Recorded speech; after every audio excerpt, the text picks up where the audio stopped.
Helicopter से देख रहा था। मैदान में तो जगह नजर नहीं आ रही है, लेकिन मैं देख रहा था सारे रास्ते इतने भरे पड़े हैं, लोग भागते हुए इधर की तरफ चल रहे हैं। मैं नहीं मानता हूं कि वो पहुंच पाएंगे। मैं फिर एक बार इतनी बड़ी तादाद में आप आशीर्वाद देने के लिए आए, मैं भारतीय जनता पार्टी के सभी कार्यकर्ताओं की तरफ से आपको सादर फिर से एक बार प्रणाम करता हूं। बंगाल की इस धरती ने हमारे संस्कारों को ऊर्जा दी है। बंगाल की इस धरती ने भारत की आजादी के आंदोलन में नए प्राण फूंके हैं। बंगाल की इस धरती ने ज्ञान विज्ञान में भारत का गौरव बढ़ाया है। बंगाल से निकले महान व्यक्तित्वों ने एक भारत श्रेष्ठ भारत की भावना को सशक्त किया है। बंगाल की इस धरती ने एक विधान, एक निशान, एक प्रधान के लिए बलिदान देने वाले महान सपूत हमें दिया। ऐसी पावन मिट्टी को मैं अनेक अनेक बार नमन करता हूं। साथियों, ये मेरा सौभाग्य है कि आज इस ऐतिहासिक ब्रिगेड ग्राउंड पर मुझे फिर एक बार आपके आशीर्वाद प्राप्त करने का अवसर मिला है। ब्रिगेड ग्राउंड के आसपास एक तरफ स्वामी विवेकानंद जी का जन्म स्थान है, दूसरी तरफ नेताजी सुभाष बाबू का निवास स्थान है, एक तरफ महर्षि श्री अरविंदो का जन्म स्थान है, तो दूसरी तरफ डॉक्टर श्यामा प्रसाद मुखर्जी का जन्म स्थान है। ये कोलकाता, बंगाल और पूरे भारत की बहुत बड़ी प्रेरणा स्थली है। बीते दशकों में ब्रिगेड ग्राउंड में अनेकों बार ये नारा गूंजा है, ब्रिगेड चलो। सुना है ना, ब्रिगेड चलो। इस ग्राउंड ने अनेक देशभक्तों को देखा है, लेकिन ये ग्राउंड बंगाल के विकास में रोड़ा अटकाने वालों का भी गवाह रहा है। बंगाल की भूमि को 2400 घंटे हड़ताल और बंद में झोंक देने वालों की नीतियां और साजिशें भी इस ग्राउंड ने देखी है। इन लोगों ने बंगाल की इस महान भूमि का जो हाल किया, वो पीढ़ी दर पीढ़ी बंगाल के लोगों ने सहा है, बर्दाश्त किया है। लेकिन ये बंगाल के लोगों की महानता है, ये बंगाल के लोगों की अदम्य इच्छा शक्ति है कि उन्होंने बंगाल में परिवर्तन की उम्मीदों को कभी छोड़ा नहीं। बंगाल ने परिवर्तन के लिए ही ममता दीदी पर भरोसा किया था, लेकिन दीदी और उनके काडर ने आपका ये भरोसा तोड़ दिया, आपके सपनों को चूर चूर कर दिया। ये वो लोग हैं जिन्होंने बंगाल का विश्वास तोड़ा। इन लोगों ने बंगाल को अपमानित किया, यहां की बहन बेटियों पर अत्याचार किया।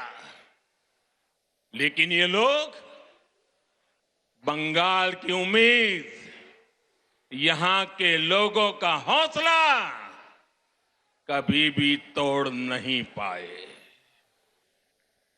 आज जो ये जनसागर मौजूद है, वो इस उम्मीद की, इस हौसले की जीती जागती तस्वीर है। बांग्ला चाय उन्नति, बांग्ला चाय शांति, बांग्ला चाय प्रगतिशील बांग्ला, बांग्ला चाय सोनार बांग्ला। मैं देख रहा हूं इस बार के विधानसभा चुनाव में एक तरफ टीएमसी है, लेफ्ट कांग्रेस है, उनका बंगाल विरोधी रवैया है, और ये चुनाव ऐसा है कि दूसरी तरफ खुद बंगाल की जनता कमर कस करके खड़ी हो गई है।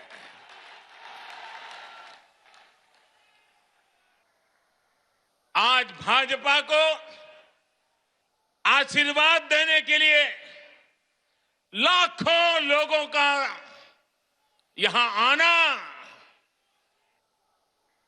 लाखों लोगों का पूरे प्रदेश भर में निरंतर आशीर्वाद बनाए रखना, सामान्य मानवी हो, बंगाल के बौद्धिक जन हो, कला जगत के लोग हो, सभी अपना प्रेम, अपने आशीर्वाद बरसा रहे हैं। सबके दिल में एक ही इच्छा है, हमारा बंगाल विकास की नई ऊंचाई पर पहुंचे। आज तो हमारे बीच बांग्लार छेले मिठुन चक्रवर्ती जी भी है। उनकी जीवन गाथा संघर्ष और सफलता के अद्भुत उदाहरणों से भरी हुई है। अपनी सफलता का पुण्य वो लोकनाथ बाबा के आशीर्वाद से सामान्य जनों तक पहुंचा रहे हैं। साथियों, आज ब्रिगेड ग्राउंड में आप लोगों की हुंकार, ये हुंकार सुनने के बाद अब किसी को कोई संदेह नहीं रह जाएगा। शायद कुछ लोगों को तो लगता होगा आज 2 मई आ गई है।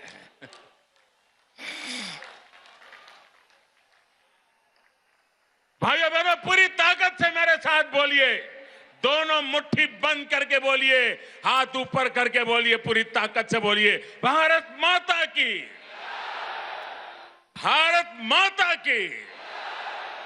साथियों, भारत माता के इस जयकारे की गूंज बंगाल के कोने कोने तक जा रही है। भारत माता के आशीर्वाद से सोनार बांग्ला का संकल्प जरूर सिद्ध होके रहेगा। यहां आया एक एक व्यक्ति, हमारी माताएं, हमारी बहनें, हमारी बेटियां, बंगाल का युवा आज बंगाल में आशोल परिवर्तन के लिए आया है। आशोल परिवर्तन। मैं इस ब्रिगेड ग्राउंड से आपको इस आशोल परिवर्तन का विश्वास दिलाने आया हूं।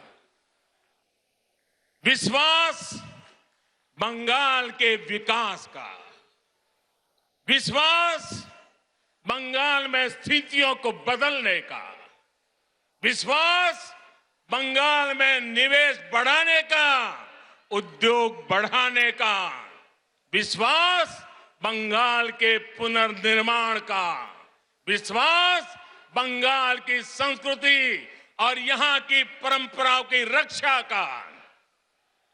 मैं विश्वास दिलाने आया हूं कि आपके लिए, यहां के नौजवानों के लिए, यहां के किसानों के लिए, उद्यमियों के लिए, यहां की बहनों बेटियों के विकास के लिए हम 24 घंटे दिन रात मेहनत से काम करेंगे।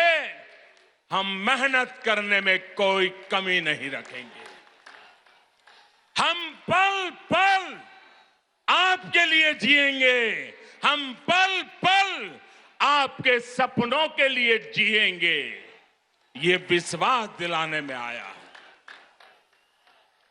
हम आपकी सेवा करेंगे, आपका आशीर्वाद लेंगे। आपका दिल सिर्फ चुनाव में नहीं, हर पल आपका दिल जीतते रहेंगे। अपने काम के द्वारा, सेवा के द्वारा, समर्पण के द्वारा, परिश्रम के द्वारा। यहां जो भाजपा की सरकार बनेगी, उसकी नीति, उसके निर्णयों में बंगाल के लोगों का हित ये सुप्रीम होगा। बंगाल के लोगों का हित ये सर्वोपरि होगा। यहां जो भाजपा की सरकार बनेगी, आशोल परिवर्तन का मंत्र उसकी प्रेरणा होगा, उसके परिश्रम का आधार होगा।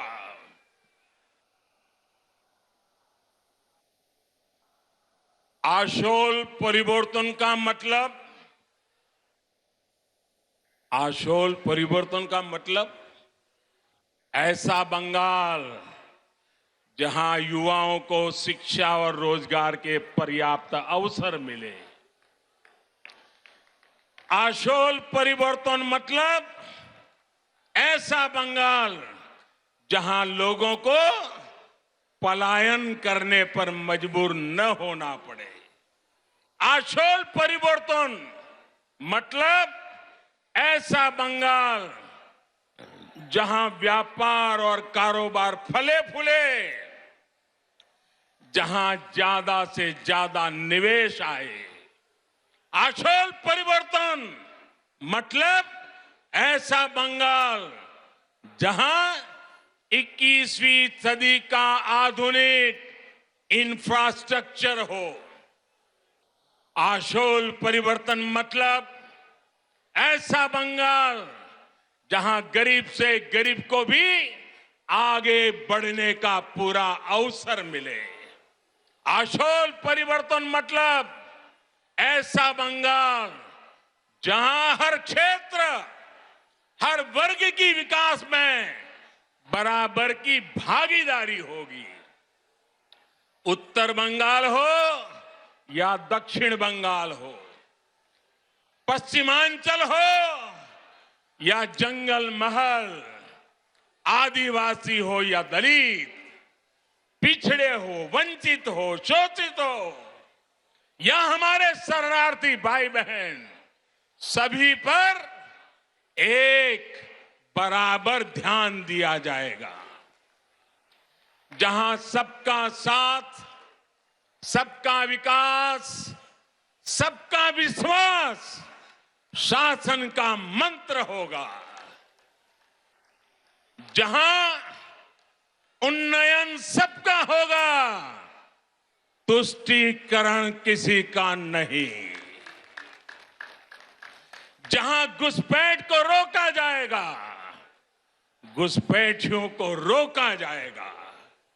साथियों, गुलामी का इतना बड़ा कालखंड भी बंगाल की क्षमता, बंगाल के सामर्थ्य को कम नहीं कर सका था। आजादी के इन 75 वर्षों में बंगाल ने जो खोया है, बंगाल से जो छीना गया है, वो मुझसे ज्यादा आप लोग ज्यादा अच्छी तरह जानते हैं। आज हम इस संकल्प के साथ भी आपके सामने आए हैं कि जो भी बंगाल से छीना गया है, भाइयों बहनों मेरे शब्द लिख रखिए, जो भी बंगाल से छीना गया है उसे वापस लौटाएंगे।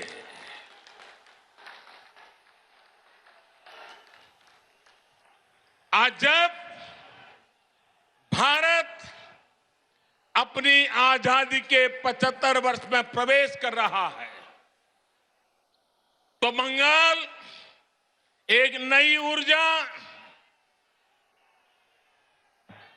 एक नए संकल्प के साथ आगे बढ़ेगा।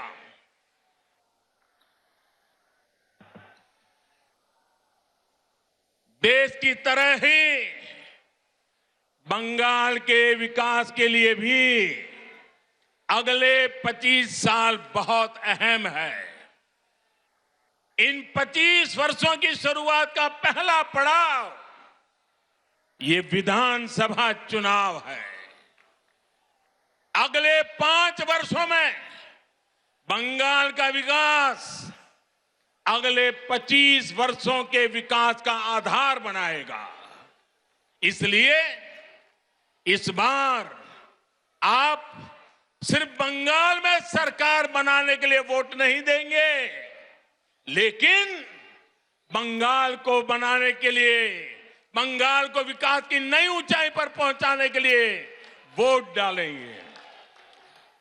जब 2047 में 25 साल के बाद देश जब आजादी के 100 साल मनाएगा, तब बंगाल सारे हिंदुस्तान को फिर से एक बार आगे ले जाने वाला बंगाल बन जाएगा।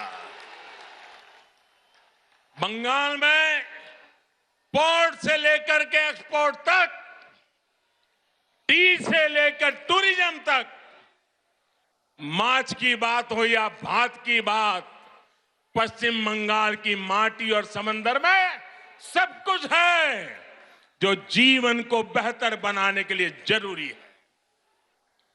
बस यही नीति साफ नियत के साथ आगे बढ़ने की जरूरत है। यहां बनने वाली भाजपा सरकार, एनडीए सरकार इसी सोच से आगे बढ़ेगी। भाइयों और बहनों, कोलकाता तो सिटी ऑफ जॉय है। कोलकाता के पास समृद्ध अतीत की विरासत भी है और भविष्य की संभावनाएं भी है।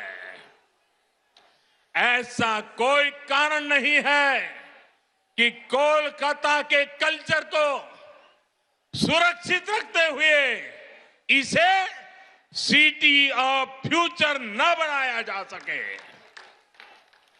कुछ दिन पहले ही देश के टॉप शहरों की लिस्ट निकली है। ये हर बंगाल वासी की अपेक्षा है कि कोलकाता भी इस लिस्ट में टॉप के शहरों में हो। इसके लिए चाहे कनेक्टिविटी सुधारना हो, नए नए उद्योगों की स्थापना हो, टेक्नोलॉजी का विस्तार करना हो, स्टार्टअप के लिए बेहतर माहौल बनाना हो, हम पूरे कमिटमेंट के साथ काम करेंगे। आपने देखा होगा कोलकाता मेट्रो का विस्तार अब और तेजी से किया जा रहा है। केंद्र की हमारी सरकार ने कोलकाता की धरोहरों को सजाने संवारने के लिए अनेक प्रयास किए हैं। जब कोलकाता में विकास का डबल इंजन लग जाएगा तो वो रोड़े, वो अड़चने भी खत्म हो जाएगी जो भी कदम कदम पर हमें अनुभव होती है।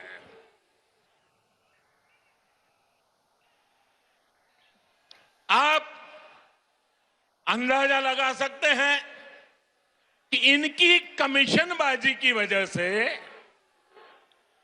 कोलकाता एयरपोर्ट से जुड़े हुए कई काम देखिए कब तक रुके हुए हैं। ऐसे रुके हुए हर काम को भाजपा सरकार में तेज गति दी जाएगी। यहां के स्मार्ट सिटी प्रोजेक्ट को भाजपा सरकार में नई ऊर्जा मिलेगी। शहर में नए फ्लाईओवर बनाए जाएंगे।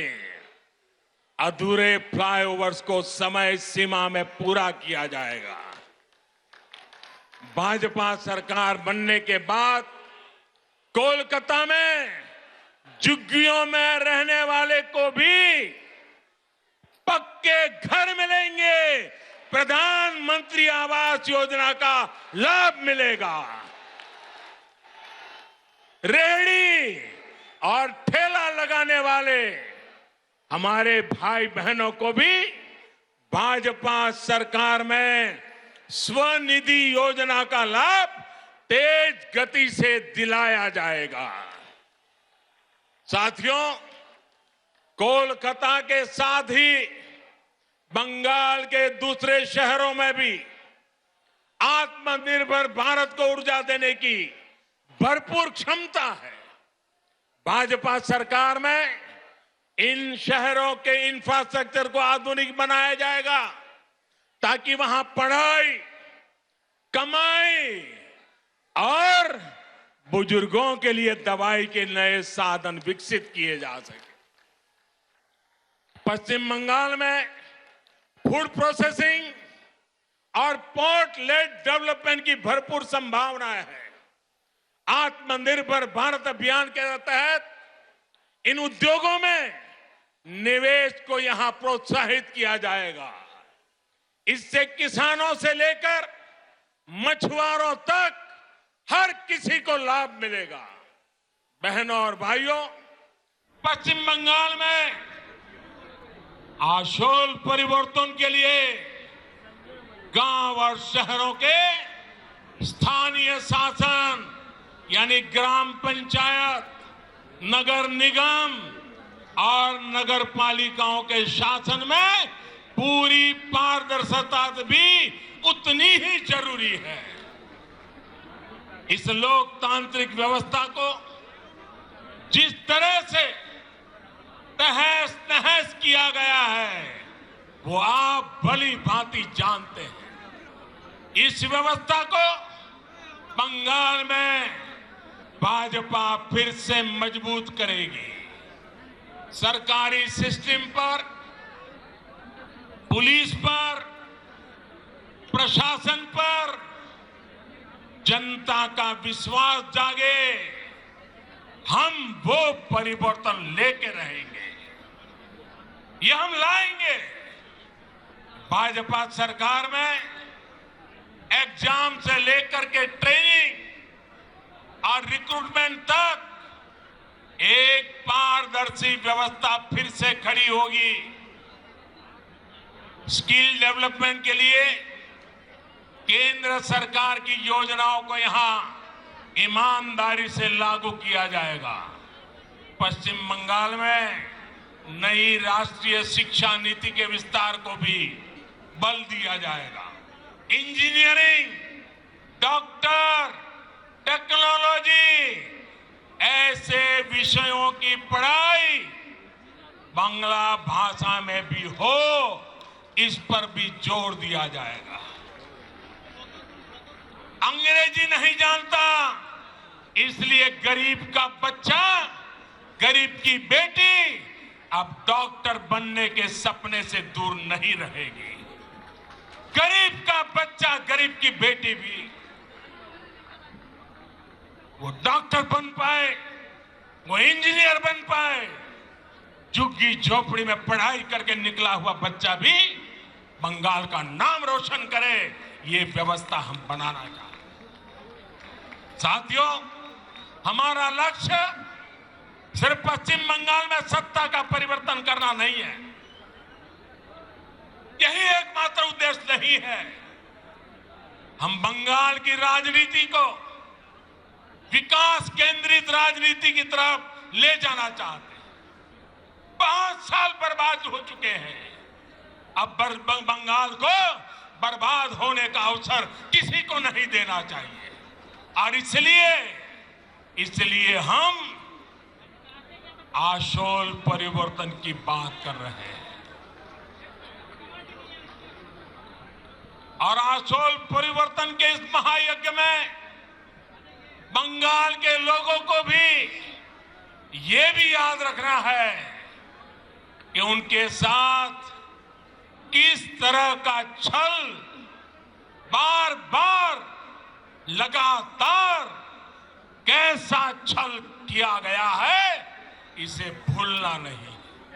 साथियों, आजादी के नारे पर कांग्रेस सत्ता में आई थी। आजादी के बाद कुछ समय काम हुआ, लेकिन फिर बंगाल पर वोट बैंक की राजनीति हावी होती चली गई। इस राजनीति को वामपंथियों ने बढ़ाया और आगे लिया, और वामपंथियों ने तो नारा दिया।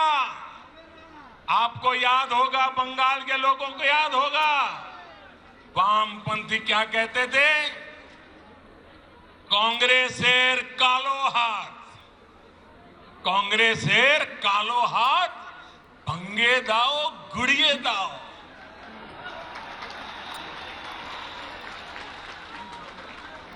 ऐसे ही नारों के दम पर वामपंथी सत्ता में आए, लगभग 3 दशक तक सत्ता संभाली।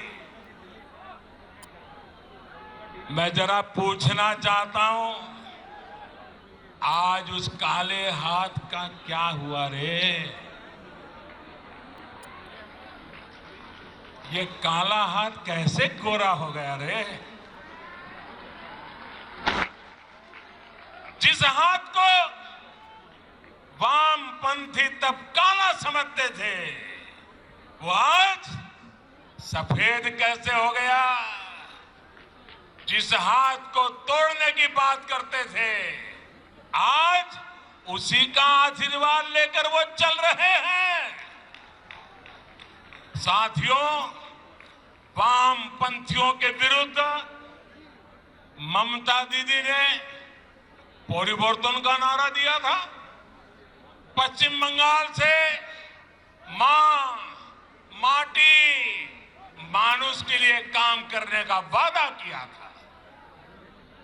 आप मुझे बताइए, पिछले 10 साल से यहां की टीएमसी सरकार ने क्या सामान्य बंगाली परिवार के जीवन में वो परिवर्तन आया जिसकी बंगाल की जनता आशा करती थी? आया वो परिवर्तन?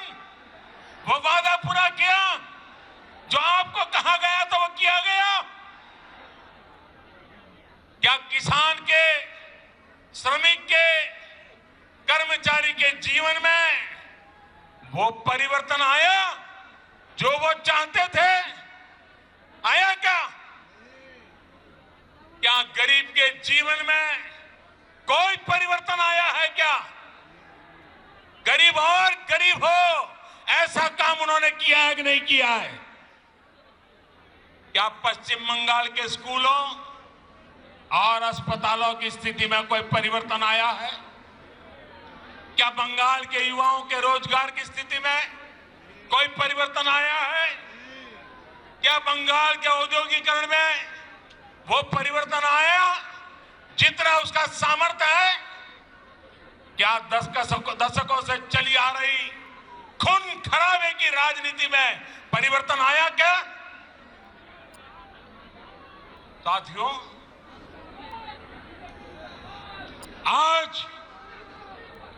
आज बंगाल में मां माटी मानुष की क्या स्थिति है, ये आप भली भांति जानते हैं।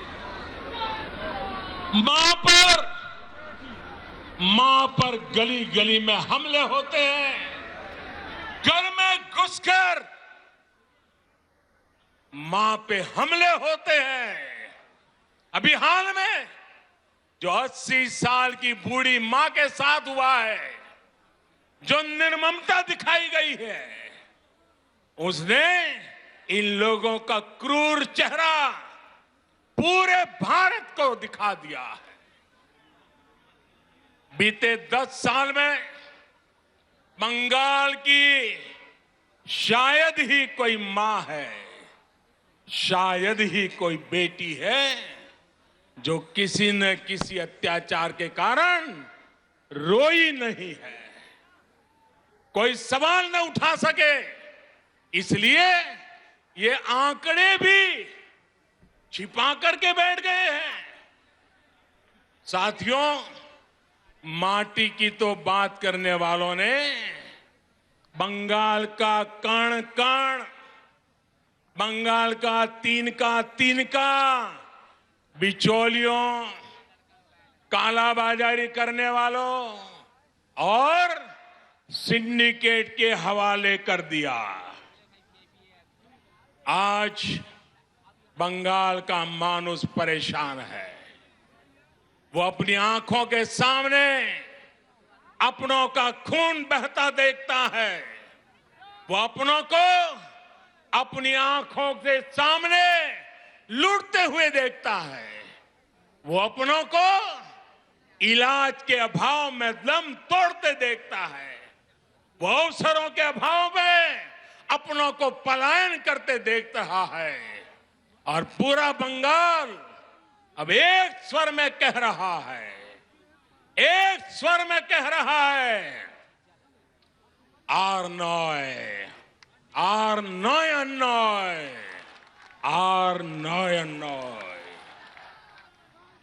ये टीएमसी सरकार के कम होते दिनों की उद्घोष है। ये उद्घोष पूरे देश को सुनाना जरूरी है। भाई और बहनों, आप मेरे साथ बोलेंगे, मेरे साथ बोलेंगे। मैं जो कहूंगा वो बोलेंगे, सबके सब लोग बोलेंगे, पूरा हिंदुस्तान सुने इस प्रकार से बोलेंगे, पक्का बोलेंगे। मैं आपके सामने कुछ शब्द बोलूंगा, उन शब्दों से टीएमसी सरकार की सच्चाई सामने आती है। मैं जो शब्द बोलूंगा उसके बाद आपको 2 बार बोलना है, पूरी ताकत से बोलना है। आपको बोलना होगा आर नॉय। मैं जब बोलूंगा उसके बाद बोलना है। और इसके अंदर आपका गुस्सा, आपका आक्रोश, आपके दिल की आवाज निकलनी चाहिए, जो हिंदुस्तान के कोने कोने में पहुंचनी चाहिए। बोलेंगे, पक्का बोलेंगे। आपको आर नॉय बोलना है, ठीक है? भ्रष्टाचार, 2 बार बोलना है। भ्रष्टाचार, भ्रष्टाचार, तोलाबाजी, तोलाबाजी, कटमनी, कटमनी, सिंडिकेट, सिंडिकेट, बेरोजगारी, बेरोजगारी, हिंसा, हिंसा,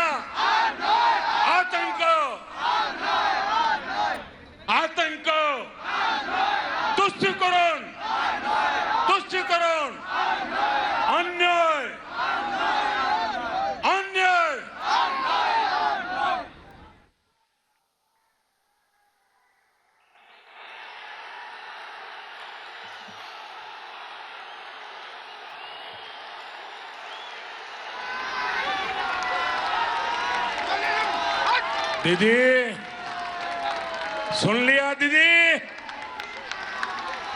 ये बंगाली की आवाज है, ये बंगाल की आवाज है दीदी।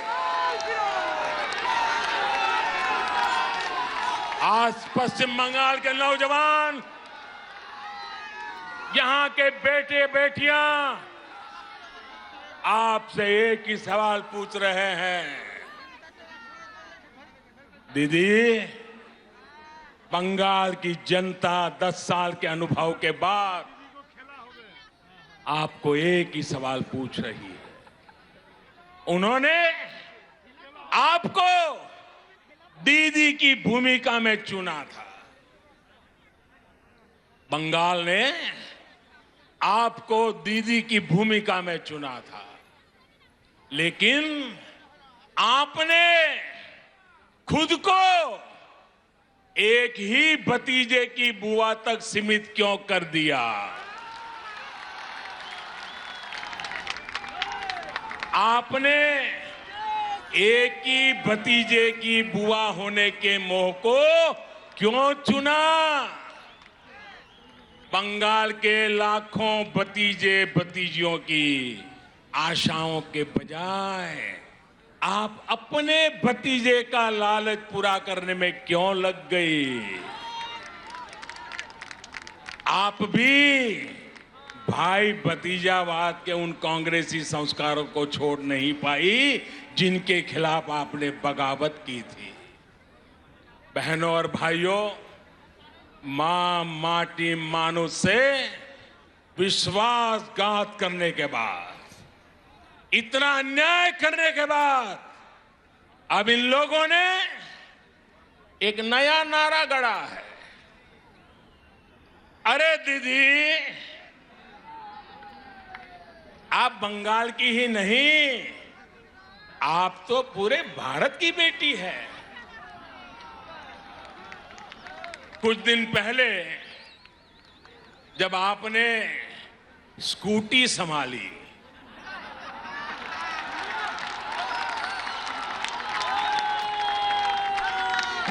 तो सब लोग प्रार्थना करते थे आप सकुशल रहे, आपको चोट न लग जाए। अच्छा हुआ आप गिरी नहीं तो जिस राज्य में वो स्कूटी बनी है उस राज्य को ही अपना दुश्मन बना लेती।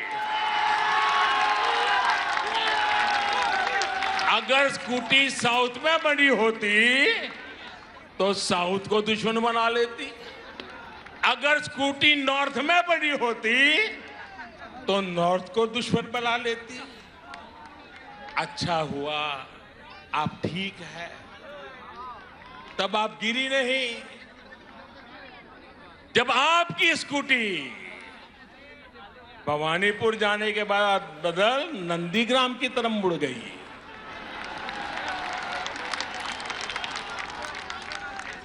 अब दीदी हम तो हर किसी का भला चाहते, हम नहीं चाहते किसी को चोट आए, लेकिन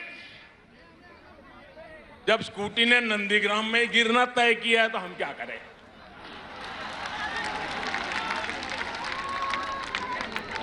साथियों, ये संयोग ही है कि अंतर्राष्ट्रीय महिला दिवस से एक दिन पहले मैं बंगाल की इस पवित्र धरती को प्रणाम करने आया।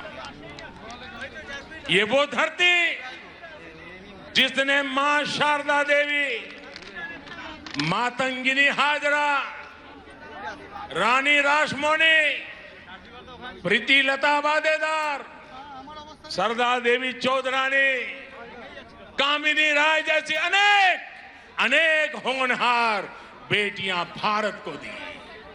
ये मेरा सौभाग्य है कि बीते 6 साल में केंद्र सरकार की हर योजना के केंद्र में हमारी बेटियां रही है, हमारी बहनें रही हैं, हमारी माताएं रही हैं। आज गरीब को अपना पक्का घर भी मालकिन के नाम से ही मिल रहा है। घर घर शौचालय बने, इज्जत घर बने, तो बहन बेटियों को ही सम्मान मिला, उनको तकलीफ से मुक्ति मिली। बंगाल में 4 करोड़ से ज्यादा जनधन खाते खोले गए। इसमें आधे से ज्यादा खाते महिलाओं के ही हैं। हमने जब मुद्रा लोन देकर नए अवसर दिए तो इसका भी लाभ लेने वाली 75% महिलाएं ही हैं। हमने देश की गरीब बहनों को गैस कनेक्शन दिया तो कोरोना महामारी के दौरान उनके वो बहुत काम आया। पश्चिम बंगाल की लाखों बहनों को कोरोना काल में मुफ्त गैस सिलेंडर दिए गए। साथियों, बहनों को सबसे बड़ी दिक्कत अगर आती है तो वो पानी की है, जल की है। इसलिए 1.5 साल पहले केंद्र सरकार ने हर घर तक नल से जल पहुंचाने का अभियान शुरू किया। मैंने कुछ दिन पहले हुगली में इसका जिक्र किया तो टीएमसी के नेताओं ने कहा कि बंगाल में पानी की कोई कमी नहीं है। मैं गलत विषय उठा रहा हूं। टीएमसी की यही भावना दिखाती है कि उसे बंगाल के गरीबों, बंगाल की महिलाओं, बंगाल के बच्चों की कोई परवाह नहीं है, नहीं उनका कोई लेना देना है। बंगाल में जल जीवन मिशन इसलिए जरूरी है कि यहां आज भी आजादी के 75 साल के बाद एक महिला यहां राज कर रही है। तब आज भी 1.5 करोड़ से ज्यादा घरों में नल से पानी नहीं आता है। बंगाल में जल जीवन मिशन इसलिए जरूरी है क्योंकि अनेकों जिलों में आर्सेनिक युक्त पानी बच्चों का जीवन तबाह कर रहा है, सभी को बीमार कर रहा है। क्या गरीब की चिंता करना, गरीब की सेवा करना क्या हमारा कर्तव्य नहीं है? क्या गरीब के भी राजनीति करेंगे? लेकिन अफसोस है साथियों कि देश में टीएमसी सरकार गरीबों पर झूठ बोल के राजनीति करने पर तुली हुई है। हर घर जल पहुंचाने के लिए केंद्र सरकार जो पैसे भेज रही है उसका बहुत बड़ा हिस्सा आज तक यहां की सरकार खर्च ही नहीं कर पाई है। और आज इस ब्रिगेड ग्राउंड से पूरे बंगाल के लोगों से पूछता हूं, क्या टीएमसी सरकार बंगाल के गरीबों, यहां की महिलाओं, यहां के बच्चों की गुनहगार है कि नहीं है? गुनहगार है कि नहीं है? गुनहगार है कि नहीं है? इस चुनाव में उसे सजा मिलनी चाहिए कि नहीं मिलनी चाहिए? चोरों से सजा मिलनी चाहिए कि नहीं मिलनी चाहिए? साथियों, एक और योजना है। ऐसी कितनी ही योजनाओं का पैसा यहां की राज्य सरकार तिजोरी में रख करके बैठ गई है। दीदी जैसे ठान कर चल रही है कि न काम करेंगे न करने देंगे। आप मुझे बताइए, ऐसी सरकार को हटाएंगे? ऐसी सरकार को हटाएंगे? ऐसी सरकार को हटाएंगे? साथियों, बीजेपी सिर्फ घोषणाओं पर नहीं, घोषणाओं को तेजी से अमल करने पर विश्वास करती है। जो कहा हम उसको समय सीमा के भीतर करने की कोशिश करते हैं। आजकल तो हमारे विरोधी भी कहते हैं कि मैं दोस्तों के लिए काम करता हूं।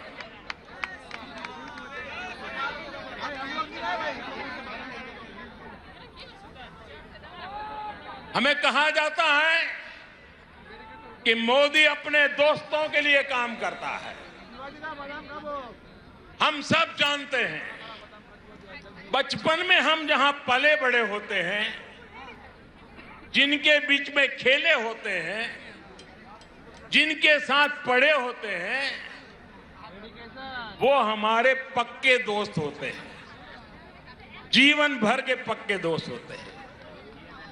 मैं भी गरीबी में पला बड़ा और इसलिए उनका दुख दर्द क्या है, चाहे वो हिंदुस्तान के किसी भी कोने में क्यों न हो, क्योंकि वो मेरे दोस्त हैं, मैं उसे भली भांति अनुभव कर सकता हूं। मुझे इसके लिए किताब नहीं पढ़नी पड़ती है, न कोई वीडियो देखना पड़ता है, न कोई तस्वीर देखनी पड़ती है, क्योंकि मैं इसे अनुभव करता हूं। और इसलिए मैं दोस्तों के लिए काम करता हूं और मैं दोस्तों के लिए ही काम करूंगा। भाइयों बहनों, मैं बंगाल के अपने दोस्तों के लिए काम कर रहा हूं। मैंने अपने दोस्तों को बंगाल में लगभग 90 लाख गैस कनेक्शन दिए हैं। मैंने अंधेरे में जी रहे अपने बंगाल के 7 लाख से अधिक दोस्तों को मुफ्त बिजली कनेक्शन दिया है। मैंने अपने दोस्तों के लिए बंगाल में 60 लाख से ज्यादा शौचालय इज्जत घर बनवाए हैं। मैंने अपने दोस्तों के लिए बंगाल में 32 लाख से अधिक पक्के घर स्वीकृत किए हैं। दलित हो, पिछड़े हो, पीड़ित हो, शोषित हो, वंचित हो, सभी दोस्तों को इन योजनाओं का लाभ मिला है। और साथियों, बंगाल के चाय वाले, यहां के टी गार्डन में काम करने वाले, ये हमारे भाई बहन तो मेरे विशेष दोस्त हैं, क्योंकि मेरा चाय से जरा अलग ही नाता है। मेरे ऐसे कामों से उनकी भी अनेक परेशानियां कम हो रही हैं। हमारी सरकार के प्रयासों से मेरे इन चाय वाले दोस्तों को सोशल सिक्योरिटी स्कीम का भी लाभ मिलना तय हुआ है। किसी बीमारी की स्थिति में काम रुकने पर या फिर गर्भावस्था के दौरान महिला कर्मचारियों को दिक्कत न हो, इस पर जोर दिया जा रहा है। इस साल के बजट में मेरे इन चाय वाले दोस्तों के लिए 1000 करोड़ रुपए की विशेष योजना का ऐलान भी किया है, क्योंकि यही मेरे दोस्त हैं। साथियों, कोरोना ने पूरी दुनिया में सबको परेशान किया, लेकिन मेरे ये गरीब ही दोस्त थे जो ज्यादा परेशान हुए। जब कोरोना आया तो मैंने अपने हर दोस्त को मुफ्त में राशन दिया, मुफ्त में गैस सिलेंडर दिया, करोड़ों रुपए बैंक खाते में जमा करवाए। दुनिया में कोरोना वैक्सीन इतनी महंगी है, लेकिन मैंने अपने दोस्तों के लिए सरकारी अस्पताल में मुफ्त में टीका लगाने का प्रबंध कर दिया। बहनों और भाइयों, कौन है मेरे दोस्त? आप ही मेरे दोस्त हैं। 130 करोड़ हिंदुस्तानी ये मेरे दोस्त हैं। सपने लेकर के पुरुषार्थ करने वाला हर नौजवान मेरा दोस्त है। गरीब की झोपड़ी में पैदा हुआ बच्चा भी मेरा दोस्त है। मेरे दोस्त जब दोस्ती का कर्ज निभाते हैं तो इन लोगों को जरा दिक्कत होने लगती है, उनको परेशानी हो रही है कि ये तो हमारे कब्जे में थे, ये कौन नया दोस्त आ गया। जब मोदी अपने इन करोड़ों दोस्तों की सेवा करता है तो गुस्से में ये इसमें भी रोड़े अटकाने का काम करता है। आज मैं इन लोगों को कह रहा हूं, कान खोल करके सुन लीजिए। मैं पश्चिम बंगाल के अपने इन दोस्तों के लिए ज्यादा से ज्यादा काम करना चाहता हूं।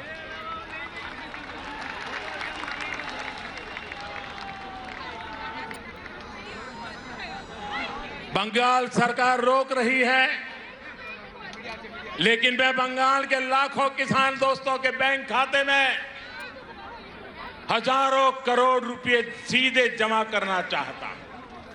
बंगाल सरकार रोक रही है, लेकिन मैं बंगाल के करोड़ों गरीब दोस्तों को आयुष्मान भारत योजना के तहत पूरे देश में कहीं पर भी 5 लाख रुपए तक के मुफ्त इलाज की सुविधा देना चाहता हूं। अब मेरे आप सभी दोस्त बताइए, दोस्ती चलेगी या तोलाबाजी? दोस्ती चलेगी? चलेगी? बहनों और भाइयों, आपके इसी जोश से दीदी और उनके साथियों की नींद उड़ी हुई है। तभी तो ये लोग कह रहे हैं इस बार खेला होवे, खेला होवे, खेला होवे। वाकई ये लोग तो अनुभवी खिलाड़ी हैं, ये खूब खेलना जानते हैं, इन्होंने खूब खेला भी है। कौन से खेल बाकी छोड़ा है आपने? कितने ही घोटाले करके बंगाल के गरीबों को लूटा गया है, बंगाल की संपदा को लूटा गया है। आपने क्या बाकी छोड़ा है? यहां तो अम्फान पीड़ितों के लिए भेजी गई राहत भी लूट ली गई।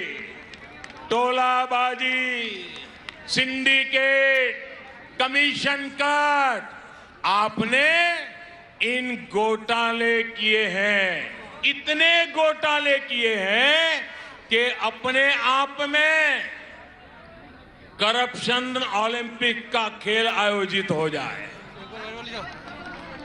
आपने लोगों की मेहनत की कमाई से लोगों की जिंदगियों से खेला।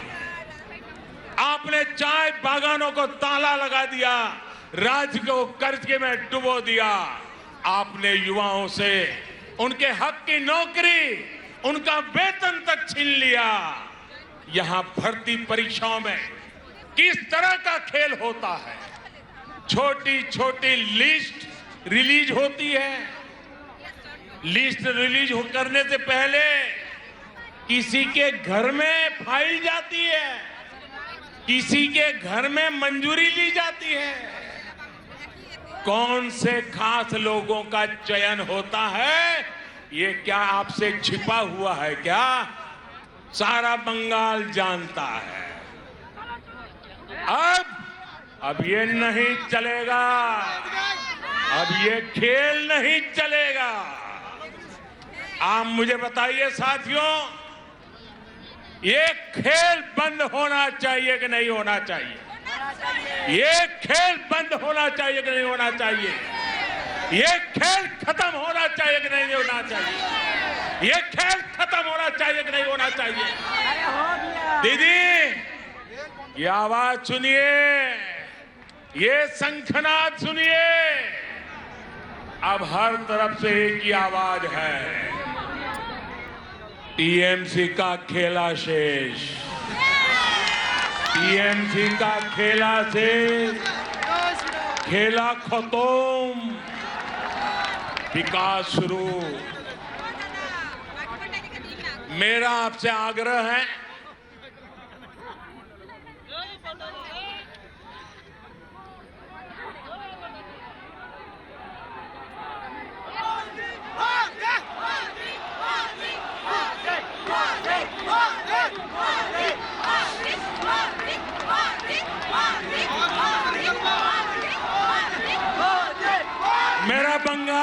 मतदाता से आग्रह है, मेरा आप सभी साथियों से आग्रह है, बॉय पोबेन्ना, बॉय पोबेन्ना, निर्भय बीजेपी के वोट করুন, কুশাসনের বিরুদ্ধে ভোট করুন, বাংলাকে ভয় মুক্ত করুন, বাংলা উন্নতি চায়, উন্নতির জন্য ভোট করুন, বাংলার জয়, ভারতের জয়। साथियों, हमारे यहां शास्त्रों में कहा गया है, क्रोधात् भवति सम्मोह, सम्मोहात् स्मृति विभ्रमः। यानी जब कोई असफलता में, डर में, खीज में गुस्सा करता है तो उस गुस्से से उसका मोह, विचलन और ज्यादा बढ़ जाता है, फिर उसे कंफ्यूजन होता है और कंफ्यूजन में इंसान लगातार गलती करता जाता है, बुरा करता जाता है, बुरा सोचने लग जाता है और अपना ही सब कुछ गंवा देता है। इस गुस्से में मुझे भी क्या क्या कहा जा रहा है, आपको याद होगा मेरे लिए क्या क्या कहा गया है। कभी रावण कहा जा रहा है, कभी दानव कहते हैं, कभी दैत्य, तो कभी गुंडा। दीदी इतना गुस्सा क्यों?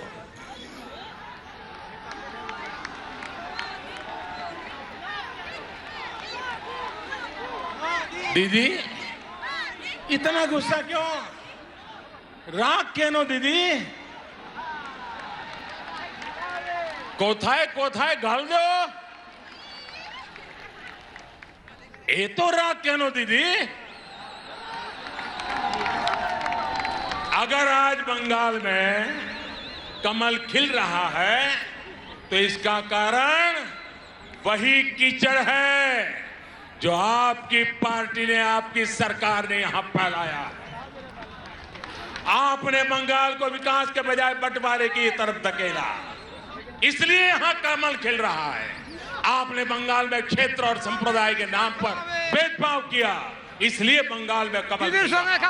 आपने लोकतंत्र के नाम पर लूट तंत्र को बढ़ावा दिया, इसलिए बंगाल में कमल खिल रहा है। आपने गरीब को उसके हक से वंचित रखा, इसलिए बंगाल में कमल खिल रहा है।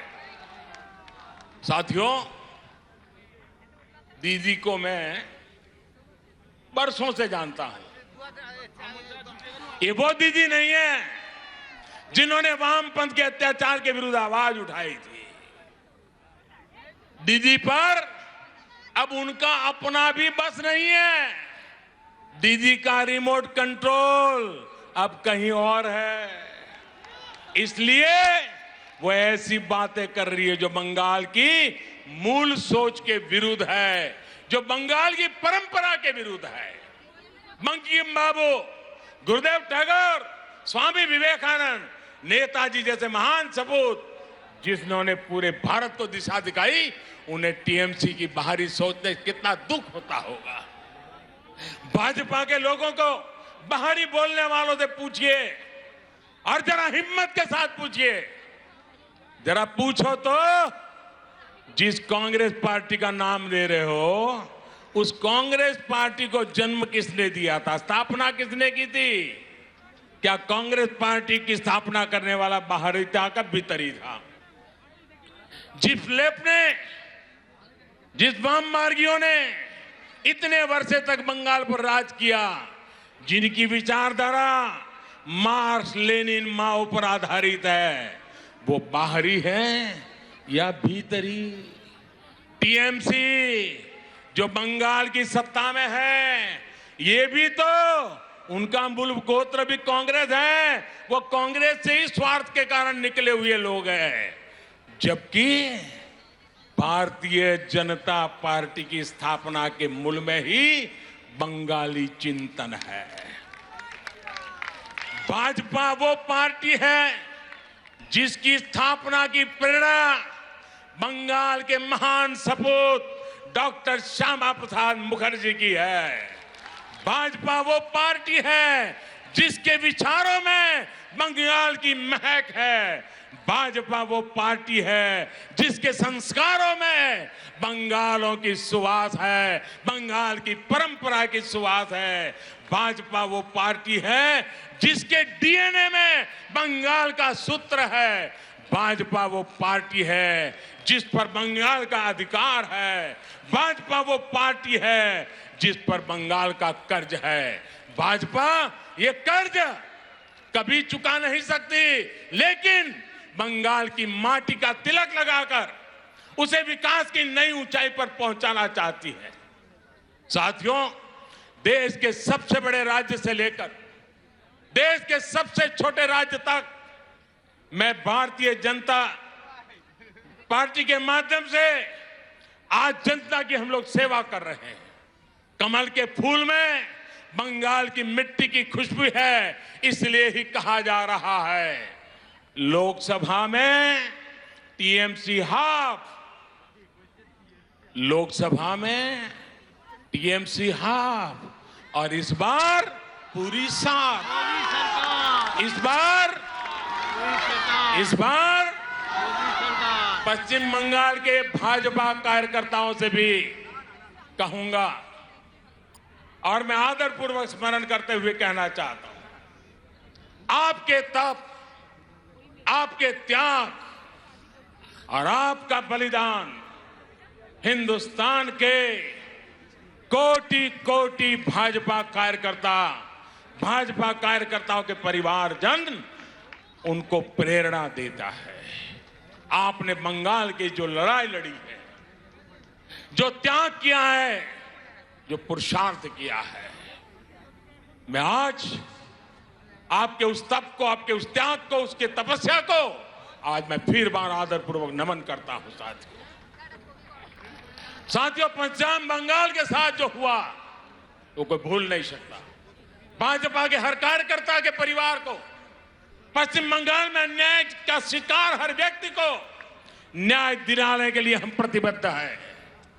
आपके हर प्रयास में मैं आपके साथ हूं।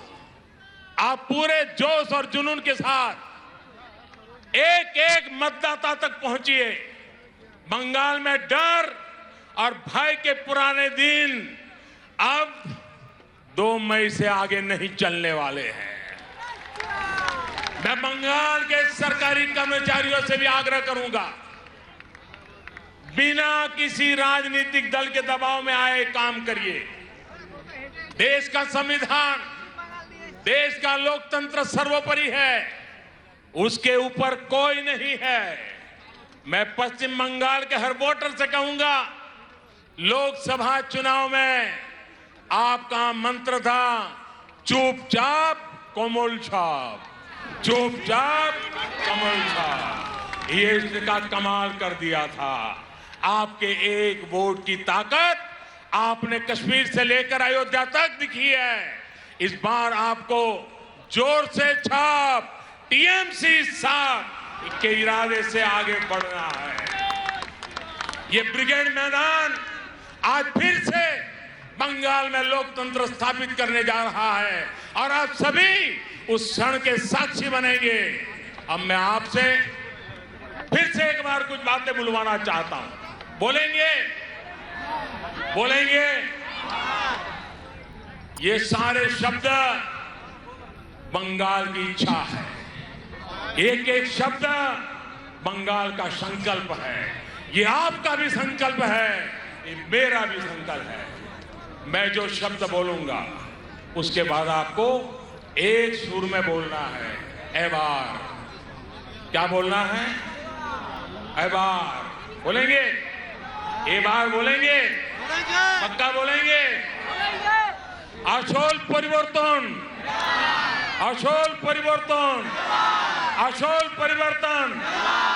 চাকরি, চাকরি, महिला सुरक्षा, महिला सुरक्षा, कृषक सुरक्षा, कृषक सुरक्षा, विकास, विकास, सुशासन, सुशासन, Sonar Bangla, Sonar Bangla, BJP, BJP, BJP, BJP. हम सभी का संकल्प जरूर पूरा होगा। इसी विश्वास के साथ आप सभी का एक बार फिर मैं बहुत बहुत आभार व्यक्त करता हूं। दोनों मुट्ठी बंद करके पूरी ताकत से बोली मेरे साथ, भारत माता की, भारत माता की, भारत माता की, भारत माता की। वंदे वंदे वंदे वंदे वंदे वंदे वंदे वंदे वंदे वंदे वंदे वंदे